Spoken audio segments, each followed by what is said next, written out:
In this video, we're just going to discuss some similarities between this Mein Kampf, Adolf Hitler, which of course wrote Mein Kampf, and social justice warriors. You may say, are there really similarities? Oh, believe me, there are.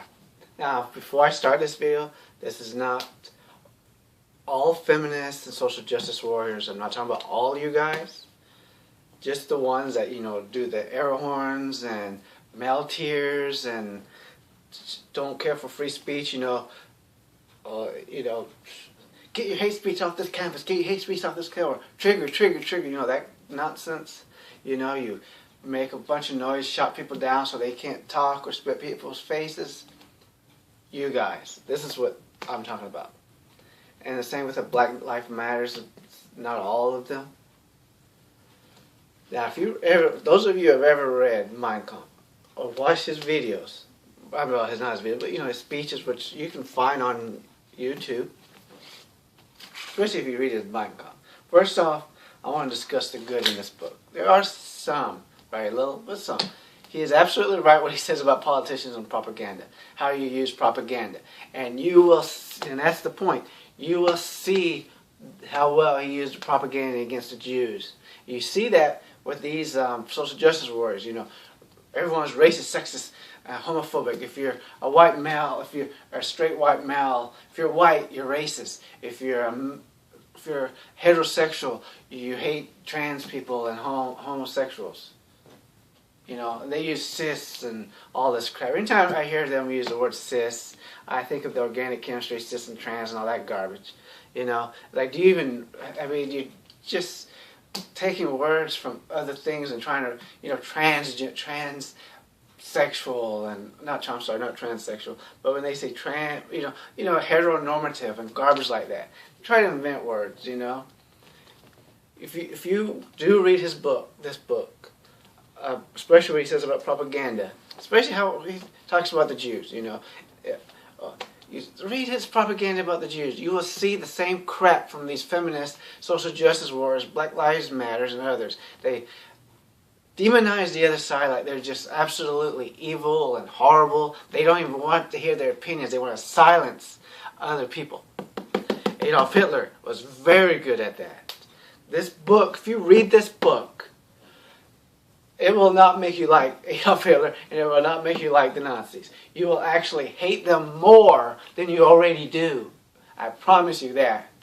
Not only that, you will see the similarity. When you see these social justice warriors with their honk, honk, honk, air horns and calling anybody that disagrees on racist, sexist, homophobes and all that crap, when you see them busting into meetings with their fire alarms, these feminists don't want, and he wanted to, separate the Germans, the pure Aryan race, from others. Listen to some. Go through YouTube. You'll see these feminists. Not only do they talk about killing men, and some of them do. Check it out. They want to lock men up in concentration camps where men get checked out like books. And then you'll hear there's one female. I'm not going to mention her name, but she actually went to the UN to have her critics silenced. Adolf Hitler had guns taken away, especially by the Jews, so they can't defend themselves. Some of these PC people, these extreme liberals, they do not want you to own a gun, especially if you live in the U.S. Why do you think that? Seriously, you will. I personally do not like labels. Okay, social justice warrior, liberal, conservative, all that crap. I do not like those type of labels. Ideologies. Because as soon as you say you're a social justice warrior, and then you see some of these nasty feminists and some of these disgusting SJWs and all these people, you have to own them. They are part of your group. And there are some social justice warriors, I've listened to them. They actually speak kindly and respectfully. They'll listen to other people's views. I've listened to them, and some of the things they say make sense. And I don't hate to say, I love to say, some of the things they do say make sense. I'm not saying all social justice warriors make sense now. I'm just saying these particular ones, some of the things they say I disagree with. But they will still listen to other people's viewpoints. It isn't like we're all correct. No, all of our views are correct. And they want to, you got the extreme ones, they want to silence free speech. If you want to do that, hey, go ahead, move to Russia, move to the Middle East, Singapore, Amos E. Why don't you go look him up? Amos Y-E-E, Amos, A-M-O-S, last name Y-E-E. Look him up. Look what they're doing to that guy because he spoke against Islam or Christianity. You want that stuff here? If you speak about Islam, they call you Islamophobe. It's amazing how they love that word phobe. You're transphobic. You're Islamophobic. You're this phobic. You're that phobic. It's like, shut the hell up.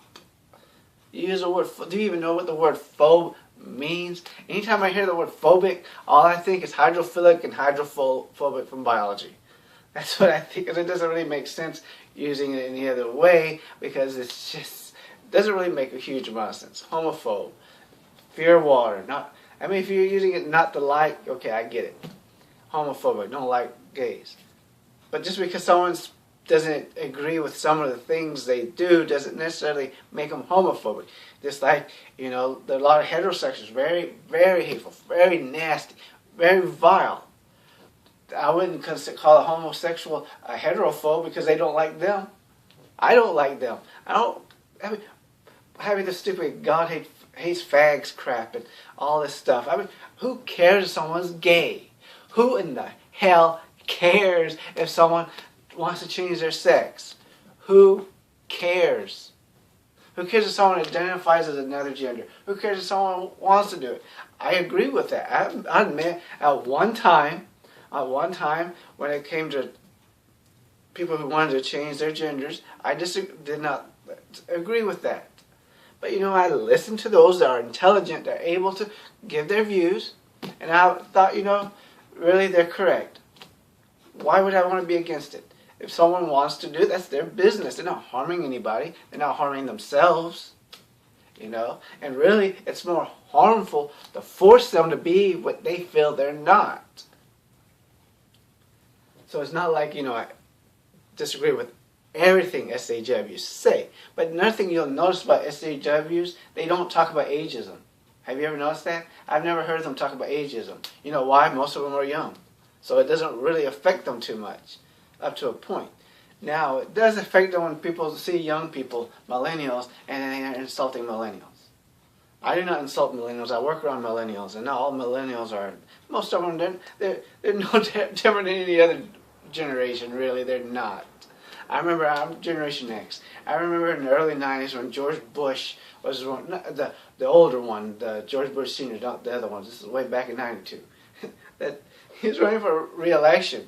And I believe it was a report from MTV or someone from my generation wanted to interview him. And he said something like, basically calling us lazy and all this stuff, and didn't want to talk to the guy. And of course MTV had the Rock the Vote, Madonna, and all these guys, and he didn't get reelected. Of course that wasn't the only reason, but you can that's not the only reason, but that is what he's doing is ageism. He was basically engaging in ageist behavior. I don't even like that word "ist" and all these words. It doesn't make sense. But you don't see people fighting. A 65-year-old losing their job because a job that they worked at for 40 years because they're 65 years old and they want to hire a 20-year-old. You won't see these social justice warriors fighting for that 65-year-old. If I own a business, I'd rather have someone that's been working there for 40 years, that knows what they're doing. And if they've been there for 40 years, I know they're going to be freaking loyal. They are going to be loyal. But you won't see social justice warriors fighting for them. One of the things he mentions about propaganda, for example, he mentions, because some of you may or may not know, he fought during World War I. He mentions that the Germans were being told that Americans and the British were basically cowards. They would run away from battle. That basically they were pussies. That's why he said the Germans were told. He said on the other side, the British and the Americans, they would have this picture of the very angry German, Hungarian, made him look huge, nasty, mean-looking bastard with a battle axe of blood dripping off of it. And that's how they would picture the Germans.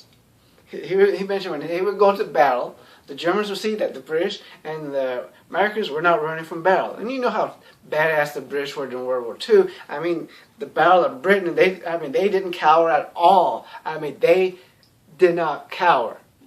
So picturing the British as sissies or cowards, you're kind of an idiot for doing that. But the Americans and the British, however, no matter, even if the Germans showed even the slightest bit of mercy, it wouldn't matter. What was in their image, in their minds, was of the angry, bad, mean-looking freaking German with a battle axe and blood dripping off. They had the Germans like they're bloodthirsty. They wanted just to kill everybody in sight. So, of course, you know who won. Propaganda. The social justice warriors. Anyone who is against them is racist and sexist and just mean and hateful and all this stuff. I probably need to add a few more stuff to this because, I'm not talking about the title because this works for all ideology, so I'm going to probably have to add that too. Conservatives, you hear them, liberals hate America. They hate America. So anything a liberal does is because they hate America. They want to take your guns. They want to take your guns. They hate America. Read what he says about propaganda, because all that is freaking propaganda. That's all it is. Propaganda. Or conservatives hate women. They hate this. They hate that. Please. That's why I don't like boxes. That's why I don't like ideologies. I don't put myself in any of those stupid boxes. Oh, everybody, they disagree with us is because they're nasty and hateful and all this stuff. No, maybe they just simply don't agree with your views. Not everyone is going to agree with you. Not everyone's going to agree with me. I mean, this guy claims that he liked Jews at first because he thought them as a religion and not as a ethnicity. When he started thinking of ethnicity, then he started hating them, and he claimed, he would tell the Germans, you're being oppressed by the Jews. The Jews are oppressing you. The Jews control all the banks. They control this and that, all the filth. They're putting filth in your mind. Have you noticed the trend of what I'm saying? You hear this even today. Liberals and Hollywood, they have all this filth on TV, atheists, and all these other people, they put filth in your schools. They put filth in this. They take the Bible out of school. By the way, you can still bring a Bible out of school and you can still pray in school. No one's going to stop you. They're doing this and that. They're trying to take your kids. They're trying to take their minds. Satan has them. And you hear all this stuff if you ever go to church and stuff like that from these conservatives and these preachers. And on the liberal side, they hate women. They want to tell women what they can do with their bodies. They want to blah, blah, this and that. Forgetting about the fact that men have no control whether or not they get circumcision. So we are the ones that have being told basically against our will what to do with our bodies because we get part of our penis clipped off as a baby. Now I'm not saying I'm pro or against abortion. I already answered that in another video. And people have a right on that issue or any issue. People have a right to have a different opinion than you. Do you know? Well, hey, can I get some muscle over here to get this guy out of here? I mean, come on. I don't agree with firing that woman who did that. It's just, I would educate her on free speech. This is why, my presidential videos, I think the first thing I would do, and obviously I'm not actually serious about being president. I mean, if I were to win, which I never will, I would take it seriously and I would hire a cabinet that's actually intelligent, to help. But the first things I would do is have people learn logic, critical thinking skills, learn how to debate, learn how to read and write properly, increase their science knowledge, and definitely they need to take comparative religions and mythology. And this would be all schools that get government money. I don't care if you are the most conservative Bible college or the most liberal college. I do not care. You're going to have to learn other people's viewpoints. You are going to have to be able to intelligently present another person's viewpoint. I remember I took AP English in high school. We had to do that. We had to give us speeches, give these debates. But the thing is, though, we had to debate an opinion. We had to defend an opinion we disagreed with. I will bring that into schools because everybody ought to be able to do that, and not by being sarcastic and rude about it, but actually being able to know what the other person really thinks. If you can't do that, you're no better. If you're going to mock them, you're no better than this bastard. I'm glad he's dead. I think we are. If there's one person that deserved to die, it's this bastard. Please, I'm not saying you have to go and buy this book. You can probably get it at some libraries, and you can watch his videos on YouTube. I like, because I have some books on critical thinking, and actually he's used quite a bit in some of them. Like, for example, when you have a huge group of people, and you have this orator talking and able to speak like this bastard could, almost everybody would just be in agreement with this idiot. And I remember there's one, and there's a picture in this book, everybody's like, has their hand out and everything like, the Nazi salute and all this crap. And there's one guy, just one man, sitting there like this. Just one man. He's circled up because there's like hundreds of people. And yeah, the Nazis noticed him, just so you know. I don't know whatever happened to him. They did have an interview with him apparently later, so obviously the Nazis didn't kill him, luckily for him. Well, please like, subscribe for free to watch any of my other videos, or leave a comment. Thanks.